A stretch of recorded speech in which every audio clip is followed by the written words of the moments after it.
안녕하세요. 저는 이윤정 변호사입니다. 김현장 법률사무소에서 25년째 환경법 전문 변호사로 일하고 있습니다.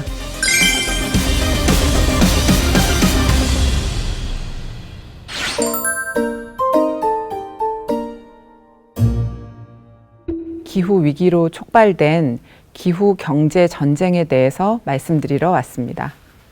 2022년 12월 미국 경제 매체 블룸버그는 기후 정책이 지구촌 힘겨루기의 중심이 되었다라고 보도했습니다. 세계 각국의 기후 정책이 경제 목표와 얽히면서 새로운 경제 패권 전쟁이 벌어지고 있다는 말입니다. 오늘은 기후 위기 대응을 목표로 한 전 세계적인 노력이 우리나라와 경제, 산업에 어떤 영향을 끼치는지 살펴보겠습니다.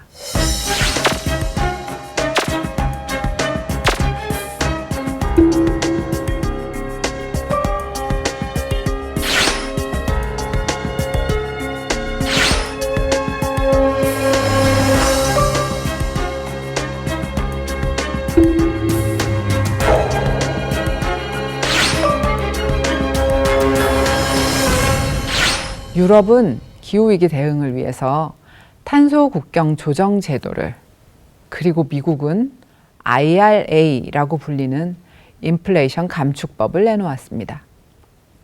이름도 낯선 이 제도들이 대체 뭐길래 경제 패권 전쟁이 벌어지고 있다는 말까지 들려오는 걸까요?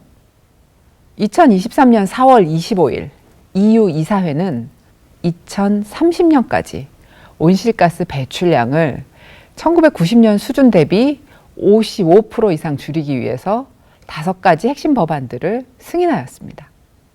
그 중에 하나가 탄소 국경 조정 제도인 것입니다.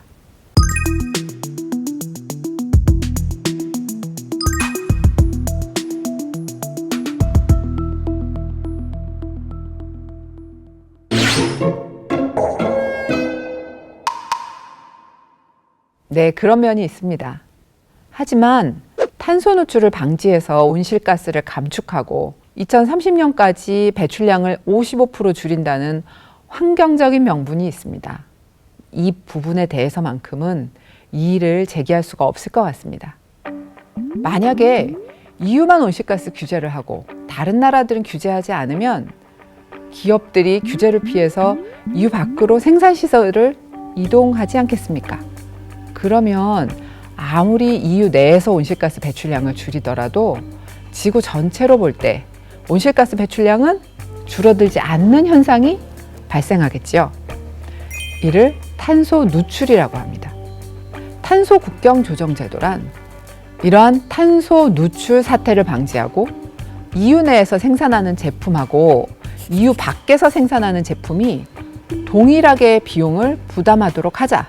그래서 궁극적으로 전 지구적 온실가스 감축에 기여하자라는 취지니까요. 기후변화 그리고 자국 산업 보호라는 두 마리 토끼를 한 번에 잡겠다는 것이지요.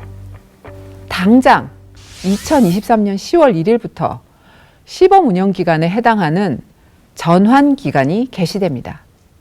전환 기간인 2023년 10월부터 2025년 말까지 철강, 알루미늄, 시멘트, 비료, 전력, 수소 해당 6개 품목에 대한 탄소 배출량 보고를 의무화하고 기한 내에 보고하지 않으면 벌금이 부과된다는 내용입니다. 그리고 2026년 1월 1일부터는 탄소 배출량에 상응하는 인증서 구매 의무가 부과될 예정입니다. 또한 EU는 탄소 국경 조정 제도와 동시에 EU 배출권 거래제도 개편도 하였습니다. 배출권 거래제도란 기업이 배출할 수 있는 온실가스의 상한선을 딱 정하고 그리고 이 범위보다 온실가스를 덜 배출했을 때는 그만큼을 다른 기업에 팔 수 있도록 하고 상한보다 온실가스를 더 많이 배출했다.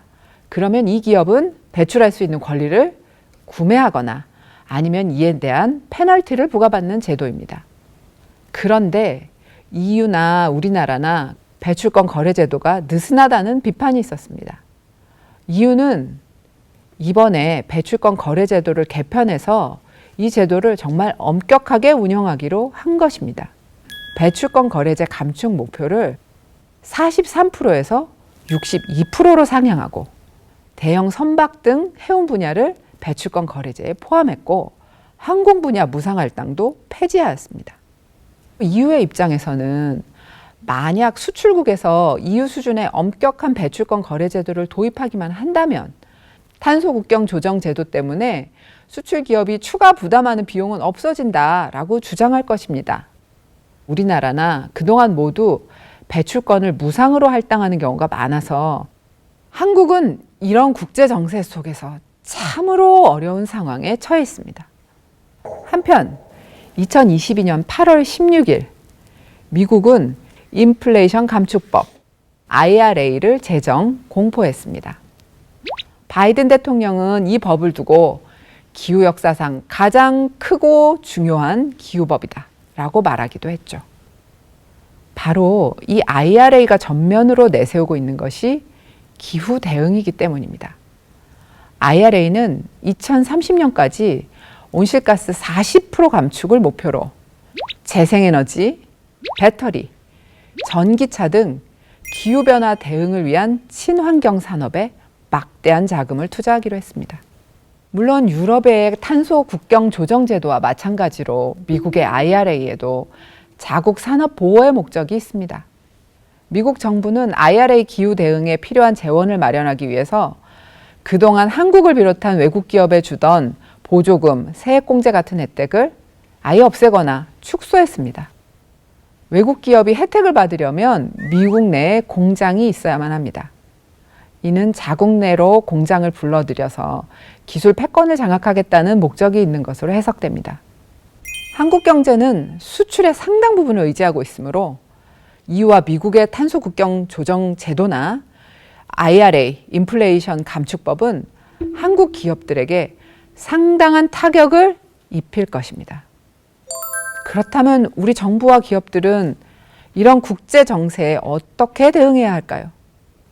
기후 경제 전쟁에서 살아남기 위해서 우리나라가 해야 할 가장 중요한 일은 화석 연료 발전을 줄이고 재생에너지 공급을 아주 획기적으로 늘리는 것입니다. 생산 공정에서 배출되는 온실가스는 기업들이 기술 개발 등을 통해서 줄일 수 있습니다. 하지만 사용하는 전기가 화석연료를 태워 발전하는 것이라면 기업들이 온실가스 배출량을 줄일 방법은 없습니다. 에너지 전환 없이는 우리 기업이 생산하는 제품에 포함된 온실가스 배출량을 줄이는 것은 절대 불가능합니다. 그런데 문제는 우리나라의 재생에너지 발전량은 전체 발전량 중 6.7%에 그치는데 이는 OECD 국가 중 가장 낮은 수치입니다. OECD 비회원국 평균 재생에너지 발전 비율도 10.1%입니다. 이것과 비교하더라도 한참 뒤떨어집니다. EU의 탄소 국경 조정 제도에서 전기 사용으로 배출되는 온실가스도 이미 배출량 범위에 일부 포함되어 있습니다. 그리고 향후에 전면적으로 확대될 가능성도 있습니다. 따라서 재생에너지 보급에 집중해야 기업이 입을 충격을 조금이라도 줄일 수 있을 것입니다. 또한 재생에너지 공급을 늘린다면 우리나라의 재생에너지 관련 여러 산업을 발전시켜서 우리 기업이 미국에 진출해서 IRA의 세액공제, 보조금 혜택을 누릴 가능성을 높일 수 있다는 장점도 있습니다. 그리고 기업들이 공정에서 발생하는 온실가스 배출량을 줄여야 합니다. 이를 위해서는 생산 설비를 효율적으로 재배치하고 저탄소 기술을 개발해서 상용화하는 데 총력을 다해야 합니다. 다만 기업들이 이러한 기술 개발을 하기 위해서는 배출권 거래제 개선 정책이 반드시 같이 이루어져야 합니다. 국내에서 탄소 배출 비용이 높지 않은데 우리 기업이 저탄소 기술을 개발해서 상용화하는 데 총력을 기울일 요인이 낮기 때문입니다. 배출권 거래제 관련 규정을 개정해서 기업의 온실가스 배출 한도를 지금보다 엄격하게 규제해야 합니다. 이렇게 탄소 국경 조정 제도의 본질에 맞게 탄소를 배출하면 이에 상응하는 비용을 부담한다는 정책들을 국내에서도 발빠르게 도입하여야 합니다. 기후위기 대응은 인류의 생존을 보전하기 위함도 있지만 이제는 우리 기업의 수출 경쟁력과 직결된 문제가 됐습니다. EU와 미국은 기후위기 대응 대책을 자국 산업 보호수단으로 사용하고 있다는 것과 우리는 이에 대한 대응책을 열심히 마련해서 기후 경제 전쟁에서 살아남아야 한다는 것입니다. 하지만 한국이 세계적인 기후위기 대응 속도에 발맞춰 가고 있는지를 따져보면 아직 정말 참으로 많이 부족하다는 생각이 듭니다. 우리는 보다 앞서 대응하고 적응할 방안을 준비해야 합니다.